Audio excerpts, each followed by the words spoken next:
I guess I'll just call it Max White Presents. Max White, everyone. So what was Community Push's first project that got them on the map? The first project we did was the Wig, Okay. and that was we had adopted an abandoned city park. Yeah. And that's Wiggle Park, right? That's the Weigel, yeah. Wiggle. Yeah. And I just nicknamed it the Wig after I grew up skating the Naz. Okay. Which was the Nazarene Church in Brighton that the church let everyone build wooden ramps in the parking lot. Did they try to convert you?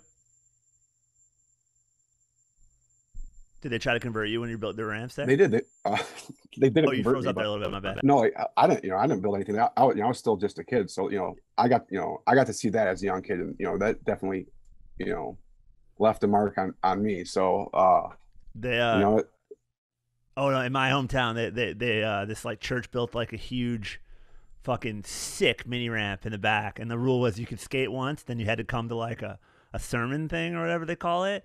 And everyone just kept skating, and then they tore it down. We just go back and be like, nah. I don't think they weren't trying to fuck any kids, but like maybe just their minds. You can't say that confidently. You never know what these churches. I know. I mean, if I'm being honest, I think they definitely. But like the outdoor park was it was successful in the parking lot for a number of years, and then they built like a subdivision in the area and like kind of forced them inside. So like the church actually built like a pole barn and an indoor park inside.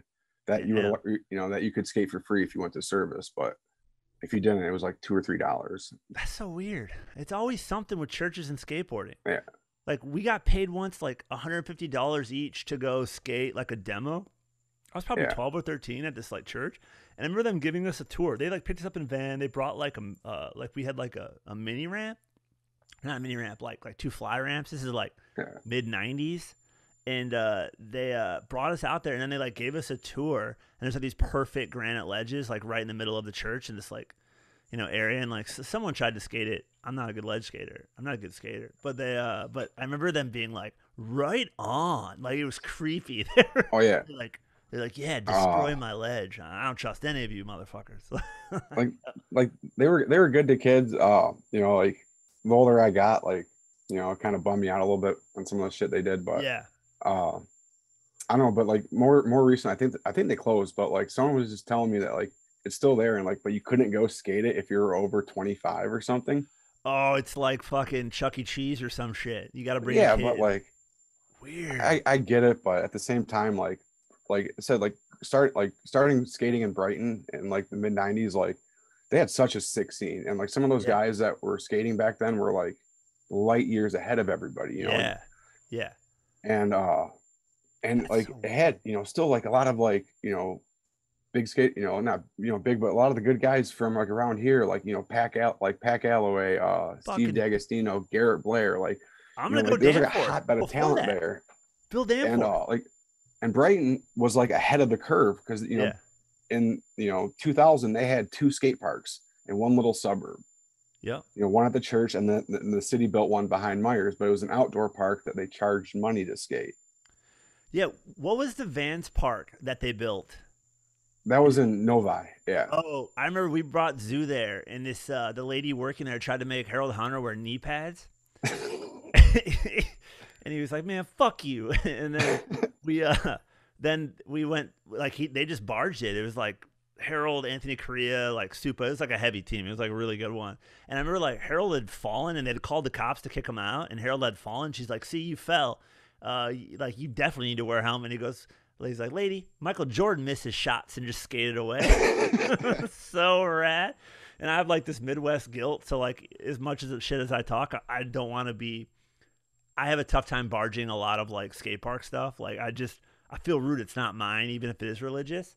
Have you seen the movie Spotlight? No, I have not. So it's a movie it's based on true story. The Boston Globe basically exposed the entire Catholic churches for all the pedophilia.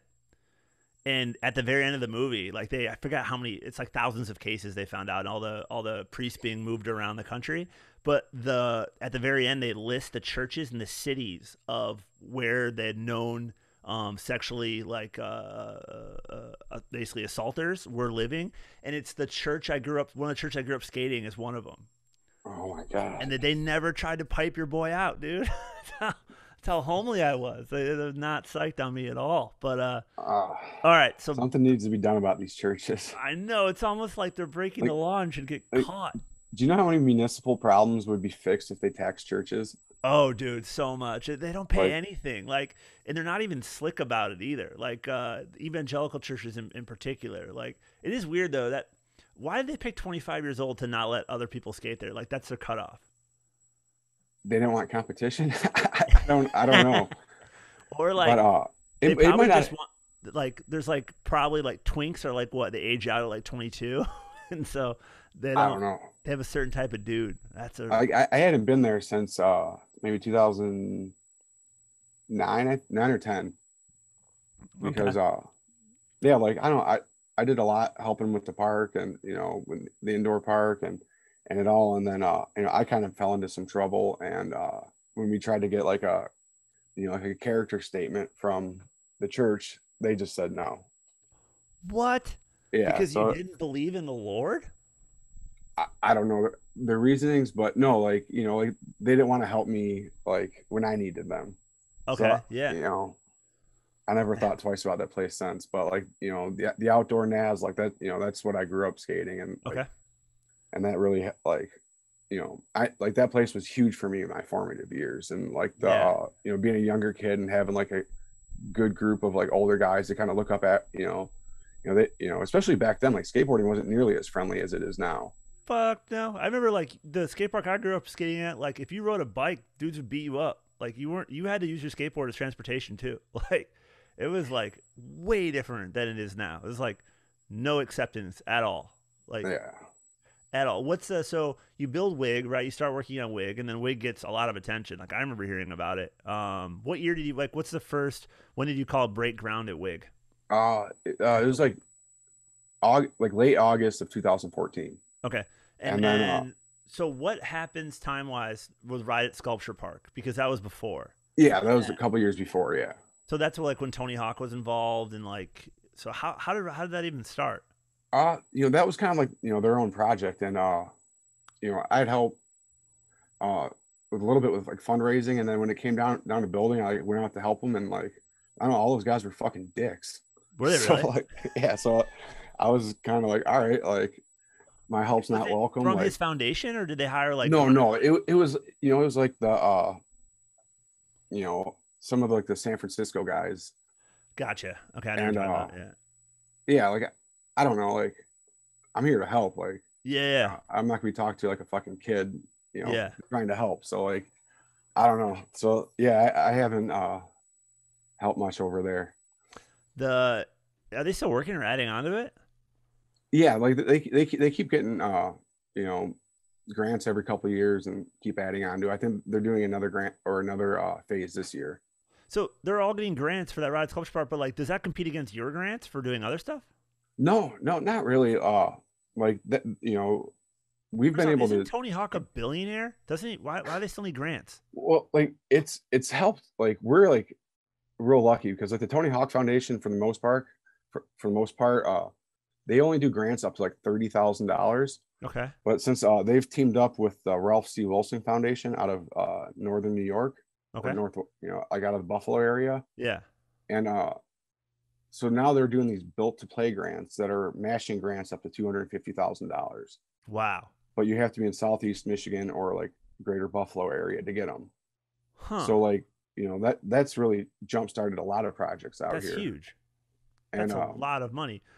So when you get those, it is, but like they're kind of having trouble, like, because it's a matching grant.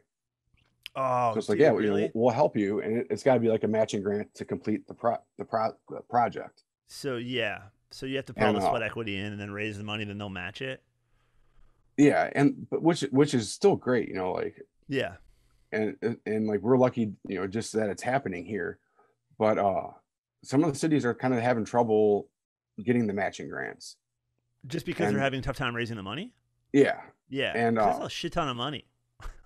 It is, and especially now, like I work in the parks department. I get to see, like, the spending, like, how much it costs to build playgrounds, basketball courts, and like, you grow up thinking like $1 million skate park is like so unattainable, and so, but it's just because the cities aren't prioritizing skateboarding. They're still not Yeah. taking it serious, and like, it breaks my heart so much to see skateboarders constantly like having to fundraise for parks. It's like basketball players don't have to fundraise for basketball courts. Like, like skate parks, cities are still treating them like, like a, like a compromise, not, like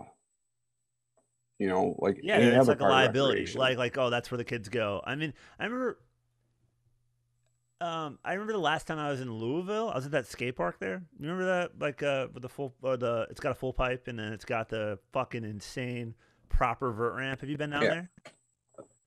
Yeah, it's I think they moved it. Yeah, they moved it like down, but this Like, was right before they had moved it. yeah. But basically, there was an undercover newscaster that like went through the hidden camera and tried to buy drugs from kids at like 1 a.m.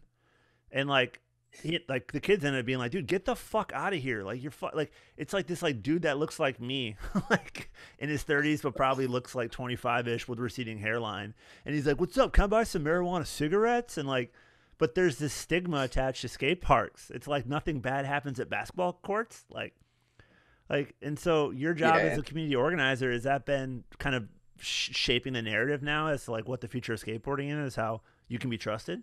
Like, I think, that narrative's shaping itself. Like, Yeah. I think it's old preconceived notion about, how lazy skateboarders are, but, ask anyone that's, been around them, so they're the most talent, some of the most talented people out there. Sure. And what really changed the conversation here, I think, is like when the city started seeing people show up in numbers and people that care. Yeah. Because there's a lot of park spending on, like, facilities that don't get used. And as a park planner and a park designer, like, you don't want to see that. You don't want to see, like, because a lot of these parks, sometimes you do them once and like you don't get to spend money there for another 15 or 20 years. Yeah. So it's just like skate parks, you only get to do it one time, and like, why not get it right? And like, why not, invest in something that is getting used? And, the wig, with the success of the wig, it ended all of those conversations. Like, I'm so happy we don't have to have that conversation anymore, talking about like why skate parks and why these public spaces are good ideas, because, we just proved it. It's been proven all over the world. Yeah. And, and I'm thankful, like, working in a city like Detroit, where, they're listening to us. They're, they're investing in us. And, I know it's not like that everywhere, but like, it's been great here because, like, they see the value in skateboarding. And now, hey, Max White here. Do you like that clip? You like that clip a little bit. Come on. Do me a favor. Click that subscribe button right here. New episodes weekly. Thanks a lot for watching. I guess I'll just call it Max White Presents. Max White, everyone.